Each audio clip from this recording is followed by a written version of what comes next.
नमस्कार दोस्तों, मैं मनोज चंद्र झा एक बार फिर से एक नया एपिसोड लेकर आपके सामने हाजिर हूँ।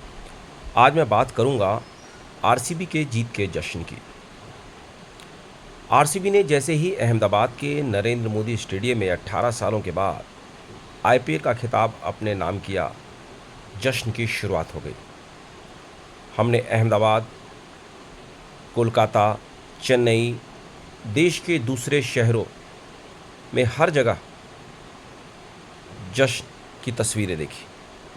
लेकिन एक जो मेगा इवेंट होना था, जो सबसे बड़े जश्न की तैयारी चल रही थी, वो कर्नाटक के बेंगलुरु में होनी थी, जिसका ऐलान सरकार की तरफ से किया गया कि टीम की जीत के सम्मान में विक्ट्री परेड का आयोजन किया जाएगा।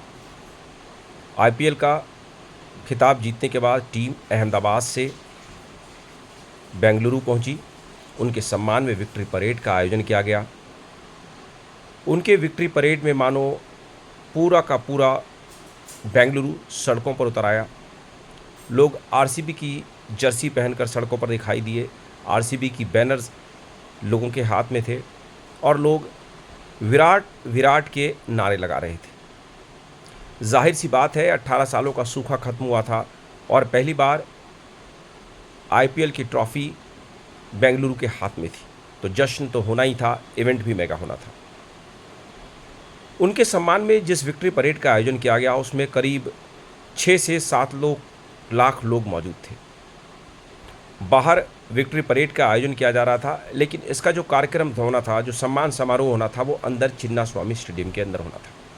और चिन्नास्वामी स्टेडियम की कैपेसिटी करीब 32 से 35 हज़ार दर्शकों की थी और बाहर करीब 6 से 7 लाख लोग मौजूद थे जो स्टेडियम के अंदर जाना चाहते थे। जैसे तैसे करीब 1 लाख दर्शक स्टेडियम के अंदर घुस गए। उन दर्शकों को भी अंदर जाने के लिए काफ़ी जद्दोजहद करनी पड़ी। कुछ लोग पुलिस के साथ धक्का मुक्की करते दिखे। कुछ लोग जो वॉल पर कटीले तार लगे हुए थे, उसको क्रॉस करके अंदर गए। जो फिगर है उसके हिसाब से करीब 1 लाख लोगों ने स्टेडियम के अंदर एंट्री कर ली। बाहर अभी भी 5 लाख से अधिक लोग मौजूद थे जो अंदर जाना चाहते थे, जो इस पल को कैमरे में कैद करना चाहते थे, जो इसका हिस्सा बनना चाहते थे, जिसके लिए पुलिस के साथ संघर्ष देखने को मिला और पुलिस ने इसके बाद लाठियां भांजी। पुलिस के साथ धक्का मुक्की में भगदड़ वाले हालात हो गए। उस भगदड़ में 11 लोगों की दर्दनाक मौत हो गई और करीब 50 से अधिक लोग घायल हो गए। जाहिर सी बात है, जब इतनी भीड़ मौजूद होती है तो पुलिस के लिए भी ये कंट्रोल करना मुश्किल नहीं होता और इस तरह के हालात होते हैं। हमने कई बड़ी जगहों पर जब इस तरीके की भीड़ मौजूद होती है तो इस तरह से भगदड़ वाले हालात हमने देखे हैं और उसमें कई लोगों की दर्दनाक मौत हो जाती है।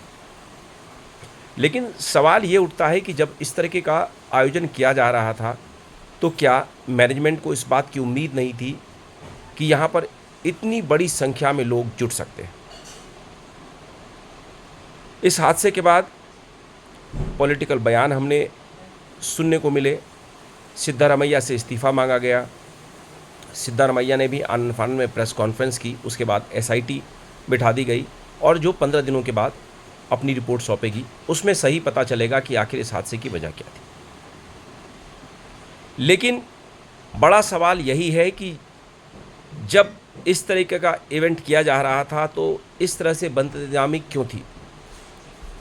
सरकार को, राज्य सरकार को या जो भी इसके ऑर्गेनाइजर थे, उनको इस बात का इल्म क्यों नहीं था कि इसमें इतनी बड़ी संख्या में लोग जुट सकते हैं?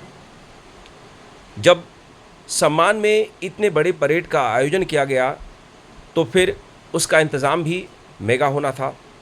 सिर्फ हमें जश्न की तैयारियों पर ध्यान नहीं देना था, बल्कि इस बात का भी ख्याल रखना था कि इसमें अगर इतनी बड़ी संख्या में क्राउड आ जाती है तो उसे कैसे रोकना है। उसके जो इंतज़ाम थे वहाँ पर पूरी तरह से फेल दिखे, नाकाफ़ी दिखे और नतीजा ये हुआ कि इतने लोगों ने जान गंवा दी। सवाल ये उठता है कि आखिर इन 11 मौतों का कसूरवार कौन है?